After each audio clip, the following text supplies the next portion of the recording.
is Pam Comenetti and I'm a cancer survivor. I thought today I would introduce myself to everybody, and this is going to be a one-take video because I am not a Photoshop guru yet. I'm not a video editor right now, so I will just take it as it comes. Anyway, I was diagnosed with cancer, must have been 5 years ago, and I didn't know, there was no symptoms. I didn't feel sick. That's the last thing that actually crossed my mind. And I had gone into hospital for another procedure, and while I was at home recovering from that procedure, I did a manual palpitation of my breasts, and then sort of felt something, but not enough to alarm me. But if it makes any sense, just enough to put that little seed of doubt, you know. And so what happened after that is when I went back to my doctor for my final checkup, I got up. I'd completely forgotten about mentioning about the lump or sugar bean that I felt. That's the only way I can describe it, like a butter bean. It was soft and squishy. And I actually got up and I was walking out when my husband, bless him, said, "Oh, what about the other issue?" And I said, "Oh yes, by the way, I felt something that could be fishy." And without saying a word, the doctor wrote out this piece of paper and said to me, "Right, now you go across to x-rays and you go and have a mammogram."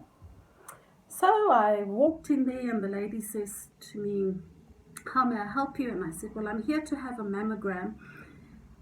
She says, "Well, I only have an appointment in 2 weeks' time."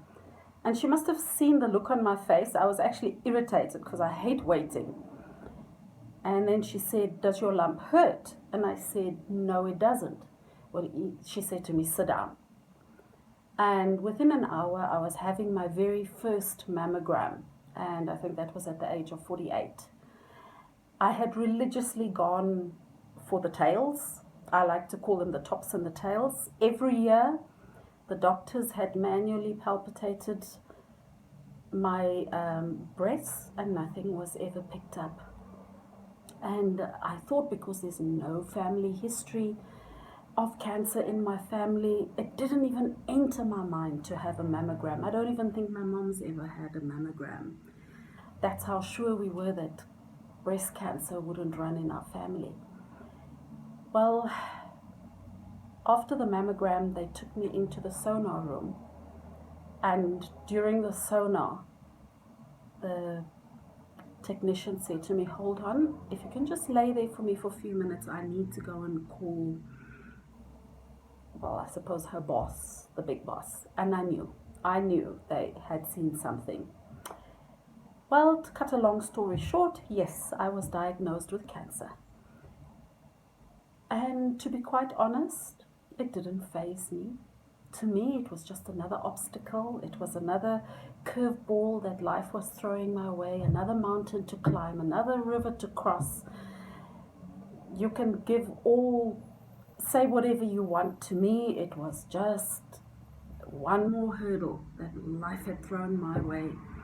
And I remember coming home and my mom was standing outside and she says, "So, what was the diagnosis?" And I said, "Oh yeah, it's cancer." And walked past her and came into the house and made a cup of tea, and she was kind of still standing outside, like, you know. But that was my attitude. From there, I obviously went through so much, but today is just an introduction to me and where I am today. And then I will do further videos of different things that I experienced, and I hope by sharing my experience it can help other people who have just been diagnosed and are so afraid and don't know what to do and what to expect. Anyway, I ended up with the most amazing specialist here in South Africa. I mean, when I met her, I felt like I had come home. She took the time to connect with me and So the whole experience was just amazing, and my oncologist was just as amazing. So my treatment was 20 sessions of chemotherapy, which included 4 sessions of what is commonly known as the red devil. And yes, that's the one that makes you lose your hair.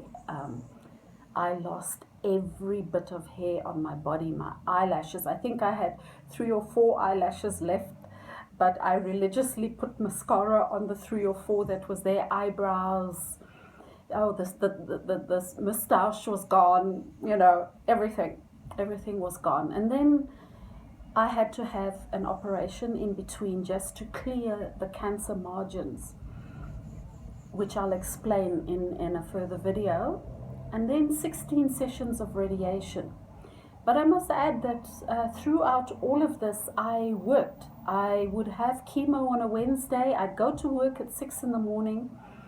My family would pick me up at around 9. We'd go for chemo, leave there about 5 or 6 in the afternoon, and the next morning at 6 o'clock I was back at the office.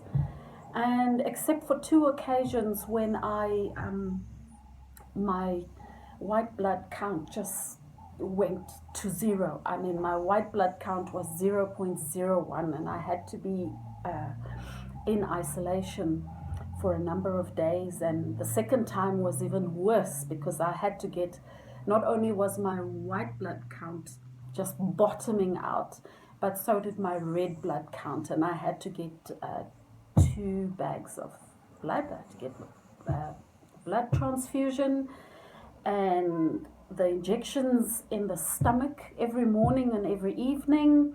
And I can truly say, and barring the time I had my operation, was the only times that I stayed out of work. In fact, when I was having my radiation therapy, I would have it during my lunch hour. So I'd leave the office, dash over, have my session of radiation, and dash back to the office. Through all of this, as I said to you, I just went through it stoically. Though something that I will come back to later, I was anti-chemotherapy. I just thought there was another way. In fact, my first conversation with my specialist is, I said, just cut them off. I don't need them. Cut them off. And she said, no, we can't do that, but I'll address that in a later video. But towards the end of my radiation treatment is when the emotions started surfacing a little bit, because the doctors had been in control of my life for a whole year, and now I was reaching the point where there wasn't going to be anybody telling me what to do and how we're going to treat this and all those kinds of things. And I was scared of the future. I was scared of being on my own. So I had to see a psychologist. I think it was in my second to last radiation session, and we discussed those fears, and then I was fine. Well, I continued to work for a year after my treatments, but I must be very honest, one day I sat in the office and I looked around me and I saw the sunshine outside and I saw the birds flying, and I said, I can't do this anymore. This will no longer be a part of my life. I need to be out there enjoying and experiencing life, because all my life I had worked. I had to work. I had to support my family. And I think it was in March 2015 that I decided that this was enough, and I resigned from my job. Couldn't afford to, but I had had enough. And then I thought, okay, now what? And the question did pass through my mind once or twice, why me? But I very quickly realized, why not me? What makes me so special that something like this can't happen to me? And I was used to getting the short end of the stick as far as life is concerned. So it was like, that's my life. And then I decided that I needed to do something. Because just before I resigned in the office, I mean, while I was going through my treatments, I spoke to every single woman I came across. I told them about going to get a mammogram, whether they were sure, not sure. Anything they felt, I sent them to my doctor. And to cut a very long story short, I know of one or two ladies that I came across during that period who actually were diagnosed with cancer. So that really felt amazing. And then people started saying to me, but you are so encouraging, you are such a strong person. I mean, when I resigned in a company that had 1,000 people, there was probably 950 or 920 that didn't know that I had had cancer the whole previous year. That's just how I conducted myself. And then I decided, well, after hearing people saying you've encouraged us, you've taught us so much about cancer, I decided that I had to do something with it. And this became my why. Why did I go through cancer? I believe that I had to stand in those shoes to be able to make a difference in other people's lives going forward. So I registered an NPO in 2015 called Fighting Cancer Together, and the acronym FC2G. And that was my goal. And you know, it was so important to me that even if I just managed to spread awareness, I have achieved my goal. And anyway, we decided to move away from South Africa because I had just had enough of the city. And we moved up to Malawi. For those of you that don't know, I'm actually born in Malawi, but my mother is South African, so I'm a 50-50. And I registered in 2014, pardon me. And then in February 2015, I happened to be looking through Facebook one day, and I came across a Facebook message that somebody had posted about cancer, and it really spoke to me. This is in Blantyre, Malawi, and it really connected with me. And I made arrangements to meet the gentleman, and we spoke, and our ideas were so similar, and I was so excited. So from March 2015, I was actively involved with his NGO, and there's so much that we did. I learned so much from him. He introduced me to the oncology ward at the government hospital, and I must say that it all started with him, and I give thanks to him for actually opening my eyes to the problems that were actually right on the doorstep, that people actually weren't actually aware of. And so that is what I did. And a few other people, it's terribly difficult, because I just found that a lot of people didn't believe that there was that kind of problem on the doorstep. And you almost feel like people are questioning your integrity. Is like, really?